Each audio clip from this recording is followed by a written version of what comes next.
Erickson, and I'm a part of a group called We Remember Them, CNMI. Mostly many parents who have lost children and also siblings who have lost brothers and sisters. The Proclamation is for Bereaved Parents Awareness Month. I don't think people in general in the community are aware of what it means to lose a child or a sibling. Actually, people don't want to be aware of what it means to lose a child, because who wants to think about that? It's one of the worst things that can happen to you. But we're a group of people who need the community's support and understanding. It's a lonely journey, and it's a long journey. They say it takes a village to raise a child. Well, it also takes a village to live without your child. And when I say live without your child, I don't mean you get over it. You don't get over it. You learn to live with it, hopefully. One of the worst things is to never hear your child's name again.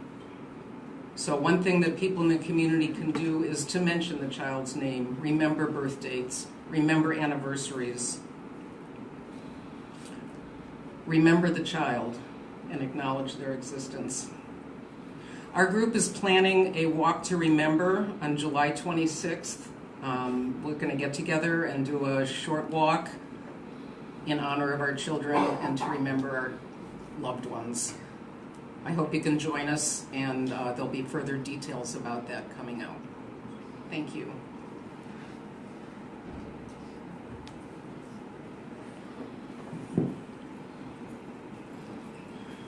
Bereaved Parents Awareness Month, July 2018. Whereas many parents today suffer the loss of a child of any age to any cause, and whereas the bereaved parents of the Commonwealth of the Northern Mariana Islands wishes to acknowledge the mental and physical effects of child loss, and whereas in the United States alone, parents of over 50,000 children face the tragedy of losing a child. And whereas we recognize the family members and supporters of bereaved parents who unselfishly assist those whose lives were forever altered by the heartbreak of losing a child, and whereas we recognize a few and most common mental side effects bereaved parents encounter: depression to severe depression, frustration, anger, resentment, hatred, loneliness, bargaining, anxiety, confusion, and many other mental effects. And whereas we recognize a few and most common side effects, physical side effects bereaved parents encounter: lack of self-care, failed marital partner relationships, mortality due to illness or suicide, loss of friendship, separation of families. Whereas the Day of Remembrance for our children is to be declared on July 26, 2018, with a walk to remember, when families and communities can come together to honor our loved ones.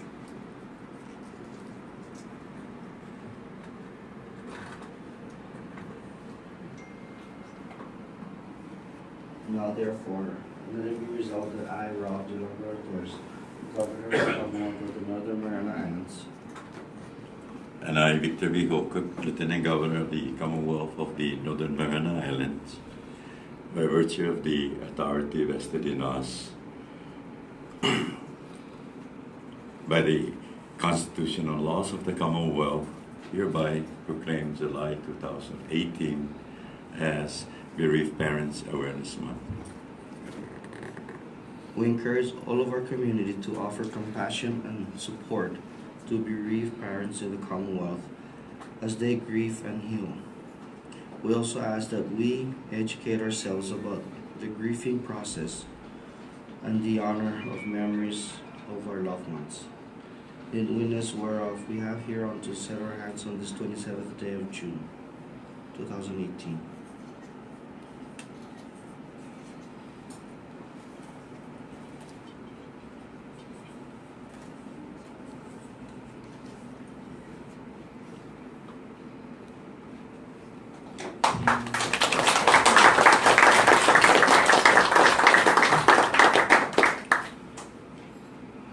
This is a very different proclamation. Nothing like we've done since I began signing proclamation. And it's almost speechless on how to handle it. Briefly, we were talking earlier.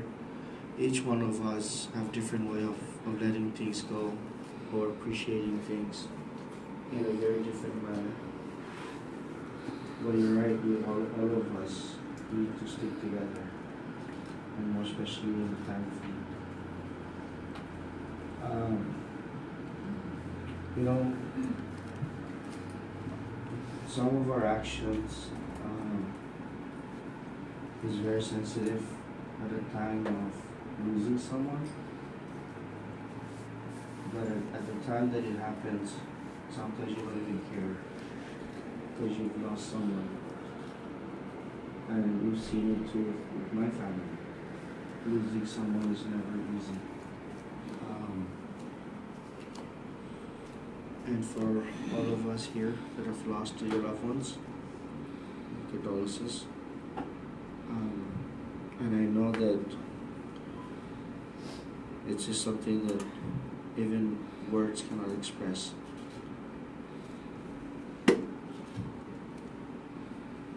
We're here, and we would like to assist on the organization.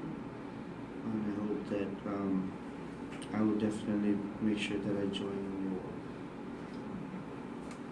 The parents who are here today, thank you to everybody. And we'd like to thank you for acknowledging and helping us put this together. It's a hard road, but I think as a community of bereaved parents, this is the support that we each have. And just to make that small little difference, you know, if one person is grieving, we can feel each other's struggles. So this is what we do now, is we come together and help each other out. And thank you, Governor, for everything. And thank you from all of us who are grieving at the loss of our child.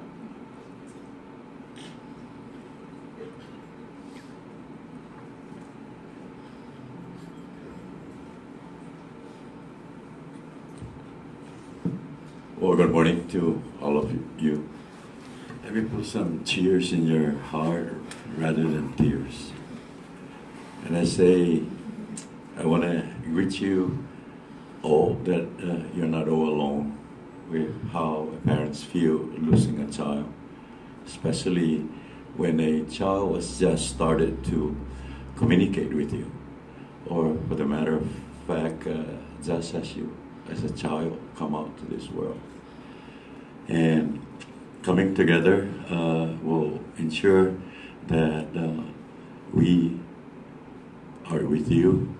And I can remember a day when my sister-in-law lost her child too after 6 months. And the sacrifice that a parents tried and excel in hope that her child will continue to live with them. And I can see the reaction of the parents. And I do understand that there was at one time that this kind of organization called Compassion and Friendship was formed and then eventually shut down because of the person moving this, spearhead this program is not with us. And I'm very thankful that some of you come together to once again create this togetherness and ensure that we take care of your loss, or the feeling that a parents can continue to experience. And lessening with the group, I would say that we will ensure to lessen the feeling of losing one while we continue to think about our children that have departed from the family. So with this again, I share your feeling, and for those that have never tried losing one, this is the time that probably we can encourage them to be involved in the program, so we can ascertain how to control and move forward without experiencing much internal sacrifice in herself and her family. And especially for those parents that are single mom, it's very difficult to lose also a child with high expectation to raise one. So again, it's something that we should not cheer and say hooray for this proclamation, like the governor said. This is unique, that we can all come together and express our sympathy and condolences to the families that have lost their children during their young age, and particularly children that lost their life because of suicidal activities and other heinous activity created by others, not necessarily created by them. So with this, we like to tell you all that we are all in together, and hopefully that this program will come to our concern.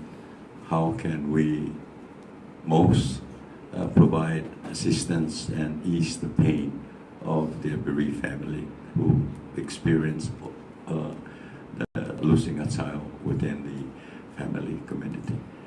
Thank you again, and good morning.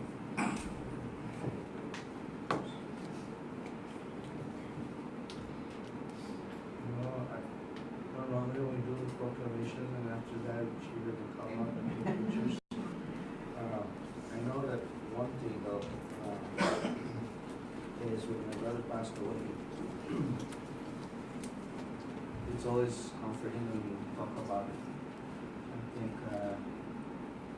there's certain things that he will always do, and when that moment comes, whether it's my brothers or my mom, would mention, oh, you know, Troy. This is what Troy likes. And it's always refreshing that he may not be there physically, but always there emotionally and spiritually. And that kind of makes it easier for the day to go by. But until today, I know mom's too big for mother brother's lost. And like mom said earlier, I don't think my mom would ever let go, but at least ease the pain.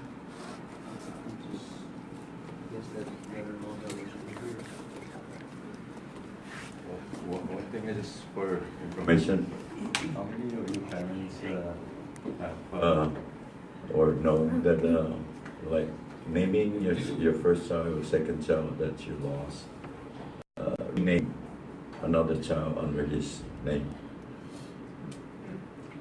Have we experienced that?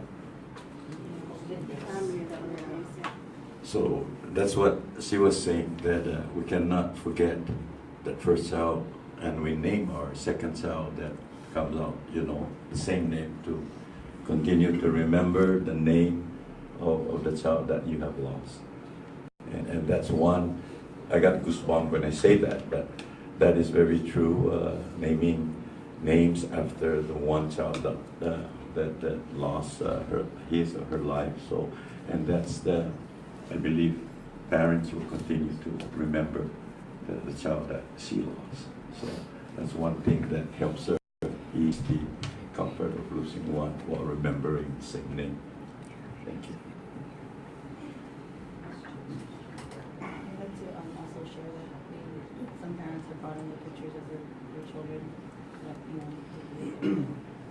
So you know, that's the other thing I was going to ask for July 26th. I know it's probably going to be a banner, but do we bring our own pictures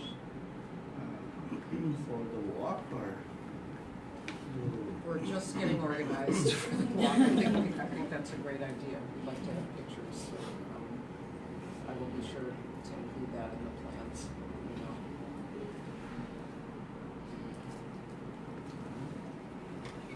thank you. others to take pictures. I would like to share something, and I'm really glad that this particular organization is formed. But also, losing somebody comes in different emotional stage. And having to lose somebody, whether it be a child, a parent, a partner, I would think a husband or a wife also would greatly impact the emotional feeling of that particular person. And it really kind of a sad thing to share at this point in time, because it's also depending on the degree of your relationship with that particular person. You may be close to your mother, but you are not close to your father, and your passing is different as opposed to the child too.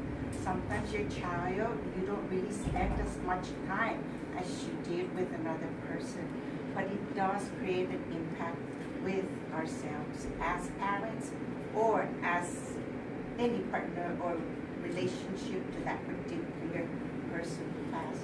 So I would like to see whether or find out if the association is also inviting other bereaved members and not just, parents. Because, especially twin sisters, they can pretty much, sometimes they even commit suicide or, do wrong things just because of that particular impact in their life. So maybe the support group, I really like the support group. Any group that comes together, like us as cancer survivors, it gives us the hope and the sharing and the caring among us to be shared with everyone, so that it diminishes our hurt inside.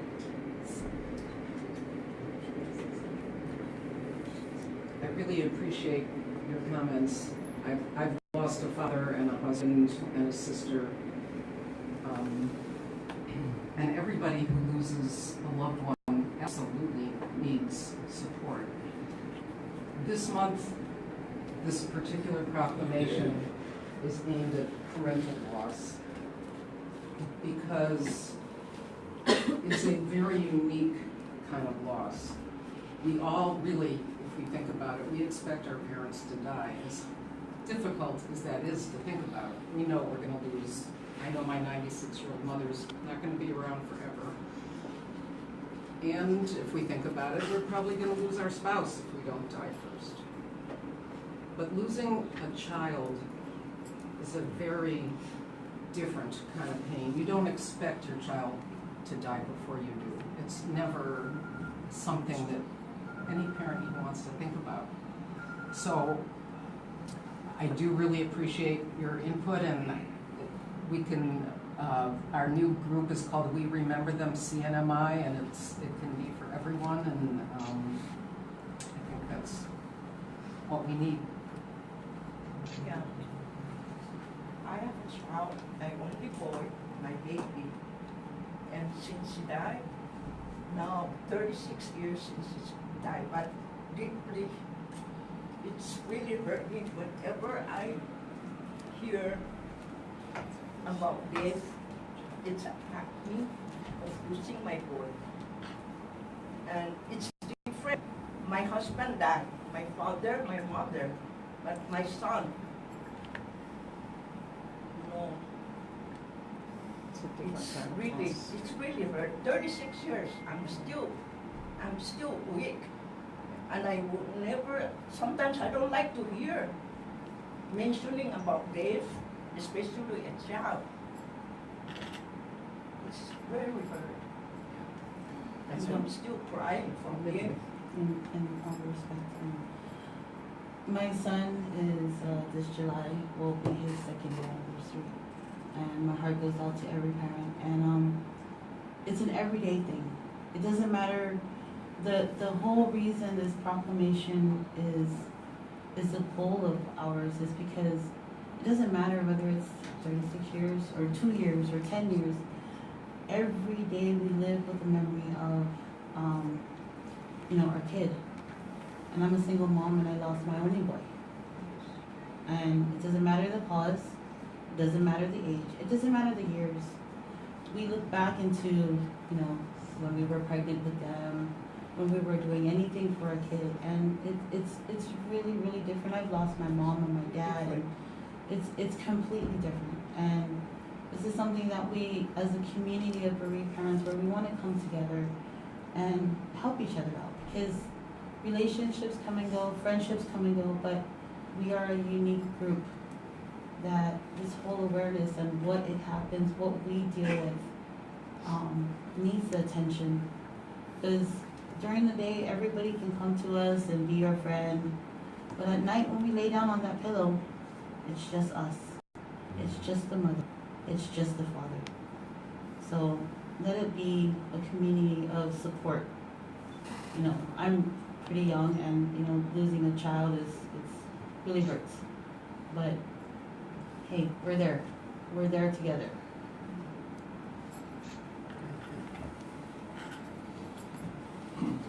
So, share a little bit of what I also went through. Because we lost 2 children, and I just lost my husband 2 years ago. Gina was 31 years old, and Jeffrey, my only son, my baby, 11 years ago, and he was 26. How did I cope with it, or how do I cope? Well, first and foremost, really, I believe that God prepared me for what was coming in my life.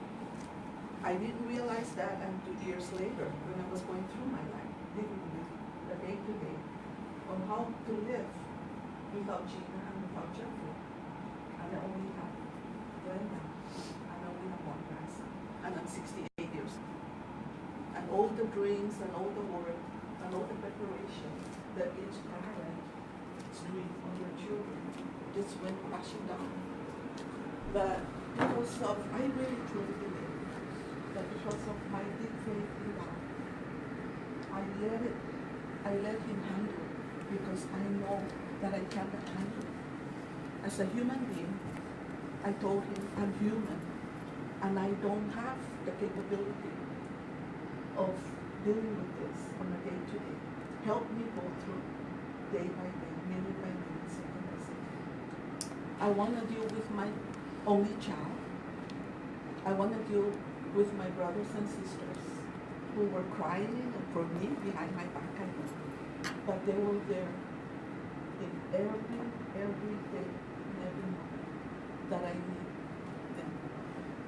Family and friends and God, to me, is the ingredients that really put me to still walk and hear and talk and not take a pill every day because I have to take it because I have to go to sleep. I have responsibility. I told God, I have work to do. I have debts to pay. I have to handle my daughter, my only one, and my husband, who is also grieving but not saying it. And you know that there's been study made that when parents lost a child, and this is in the mainland of I believe, parents divorce. And I read about that way before I lost my child. So I prepared myself mentally. I talked it over with my husband, and I told him that this may be coming to us. If we stay together and help each other with our friends and families, we can survive this. Now, that was right after Gina died, that moment that she passed, that morning that she passed away.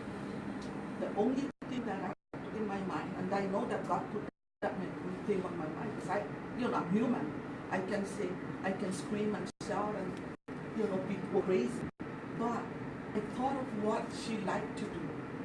And then I know she always, I'm sharing something very personal. Because we're all parents and, we grieve differently. Each one of us have to grieve differently.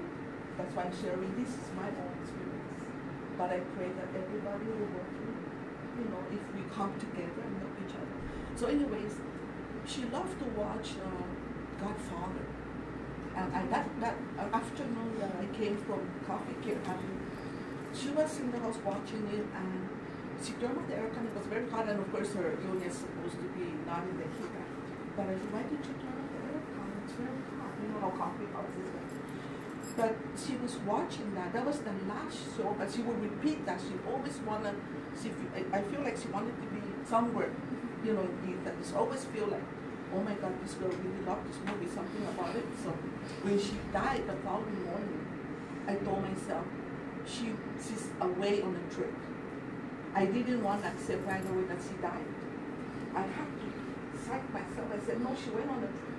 So that's my friends, my sisters, my daughters, how I deal with it, and this is the truth. But honestly, I also have to go to church every day for 1 year. And it's not just one. Every day I went to church in the evening because I cannot get up 6 o'clock in the night. But then I offer mass until this day. Sometimes I break, sometimes I.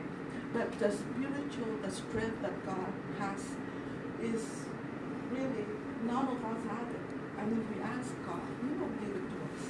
But you have to believe, and you have to let Him handle it.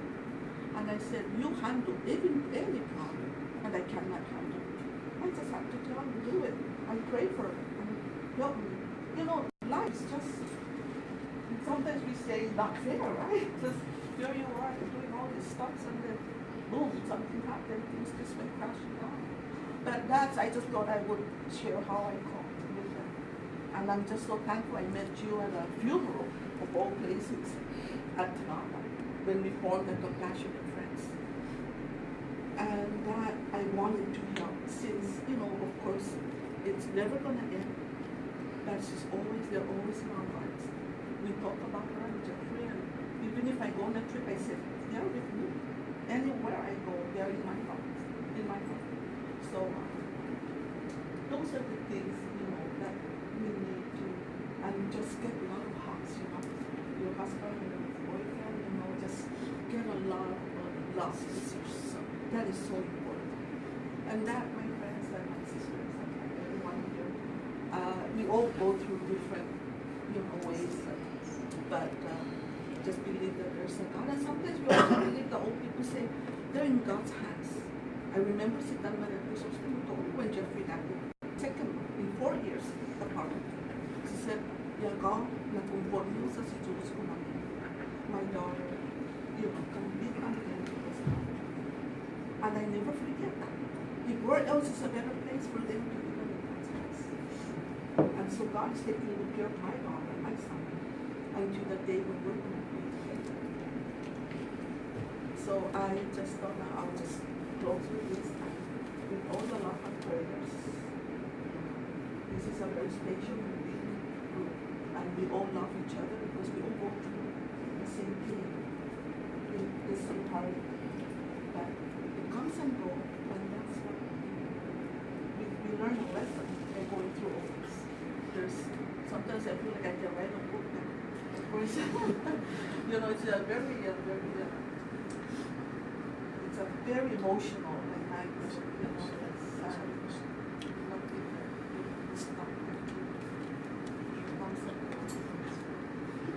Can I ask you a question?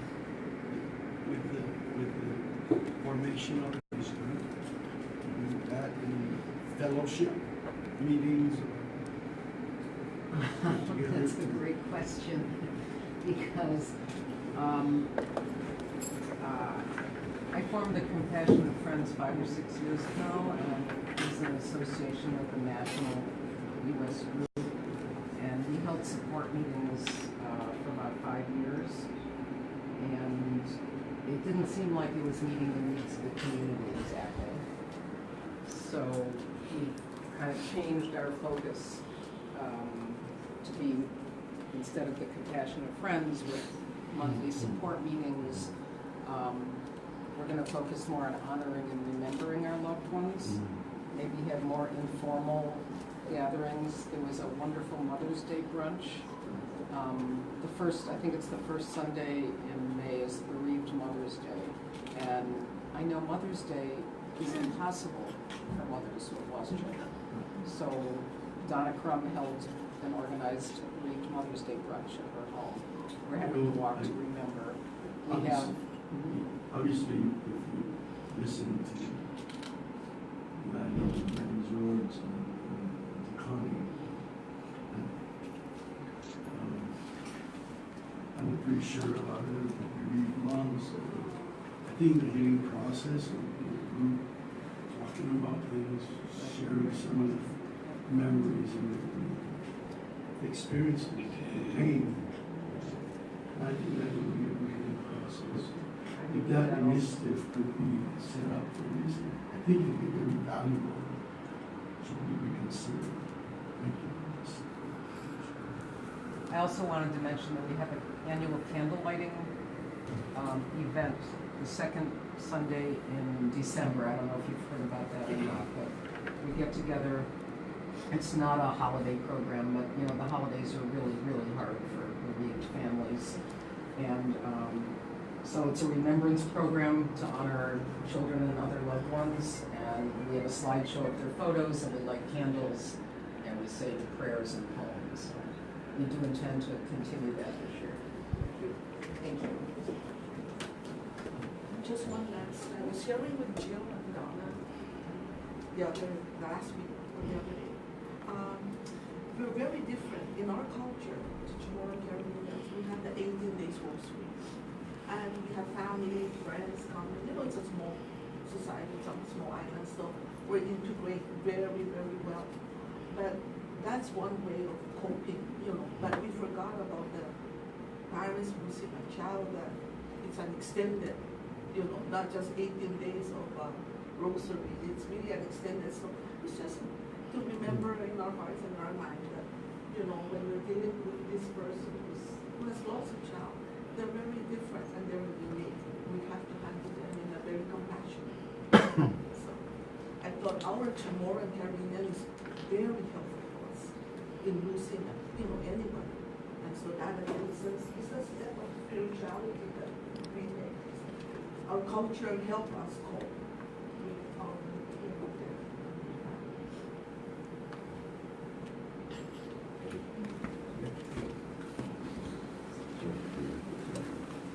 Thank you. So take a picture.